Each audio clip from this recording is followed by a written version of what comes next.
This is the Hidden Killers podcast with Tony Brueski. Featuring author, psychologist, and daily contributor, Shavaun Scott. The trial of Bryan Kohberger, we are still waiting to see exactly where this is going to take place. As of right now, it's still set to be in the city. The defense's motion to change the trial location from Latah County is in with the judge. Joining me to discuss, Shavaun Scott, psychotherapist and author.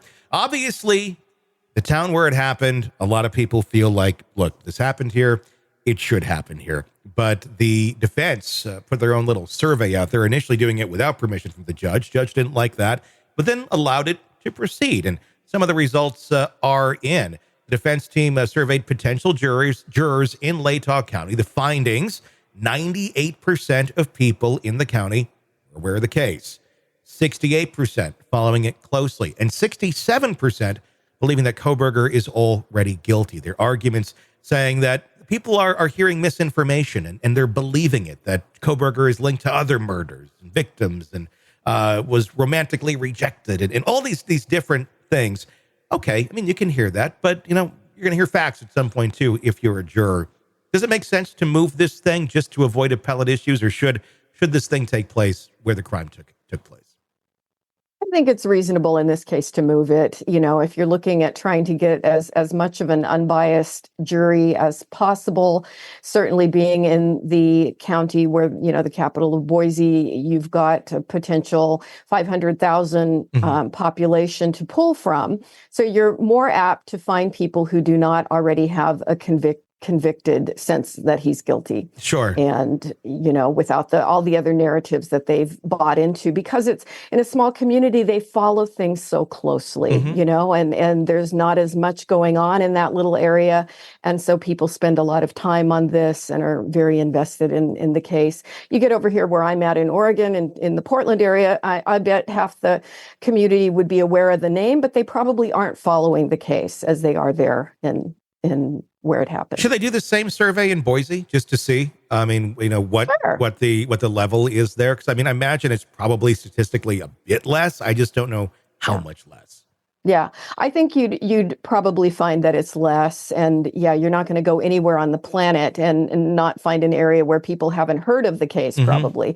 But yeah, there would probably be more jurors to pull from, and that just makes good sense to me. I mean, ultimately, you do want an unbiased jury as best as you can get. People, you know, there's going to be people who do want to get on this case, and they will say, play whatever role they need to do that.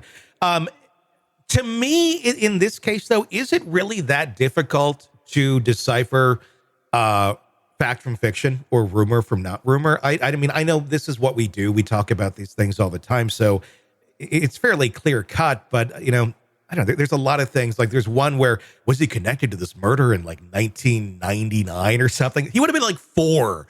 So, I mean, just common sense and logic would tell you, no, he's not connected to that.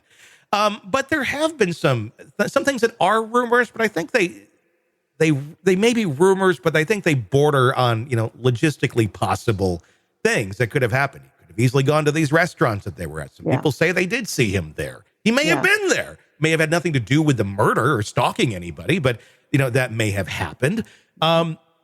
Is it that difficult for people to go, oh, this is fact, this is fiction, especially if they make it to the jury and only what's going to be presented in that courtroom is what, you know, is permitted because they're viewing it as factual information?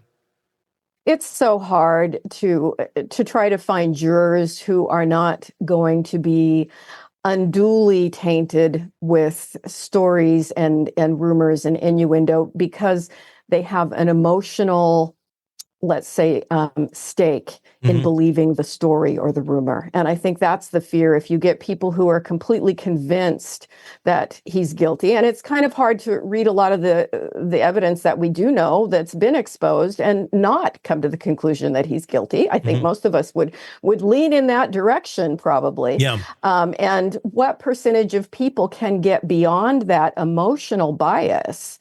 That's the hard part, I think, is that, as you say, when people want to get on a jury, they'll say, oh, yeah, I can be fair.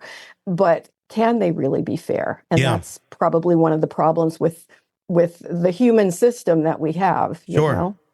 Here's one for you. And I'm wondering, on the emotional bias of this that we're just talking about. There's very much a free Karen Reed movement. There's very much a Kohberger is innocent movement as well online, that people are, they don't really have any evidence to point in their direction, but they like to get behind something. It's a group, it's a tribe that they can belong to. And another big argument here is that this case has been so publicized that everyone's going to think he's guilty. That's not the case. There's a lot of people who think he's innocent too. So couldn't that also be argued on the other end, that you may have some holdouts on the other side too that you otherwise wouldn't have, simply due to the publicity of this case? Yeah, that's a really good point too, that people come in with biases in both directions. And, you just don't really know what you're going to get with the jury. And that's the problem. Yeah. At the end of the day, you want to avoid any sort of appellate issues. I think it'd be, if I was in that community, I certainly would want it in my community. But from a standpoint of, let's not keep reliving this for the next 20 years, because there will be an appellate possibility, and they'll appeal it no matter what if he's found guilty. Yeah. But if they can find some of those things like, it wasn't fair, guess what? Everybody gets to relive this drama and this trauma forever when these families are just trying to heal the best that they can. Are you ready to listen to this podcast ad-free? Then hit subscribe to the True Crime Today Premium Plus channel now on Apple Podcasts. You'll instantly have access to all of our episodes labeled Advance Ad-Free. You'll hear the interviews before everyone else and with no interruptions. No interruptions. Subscribe to the True Crime Today Premium Plus channel now on Apple Podcasts. And start binging now.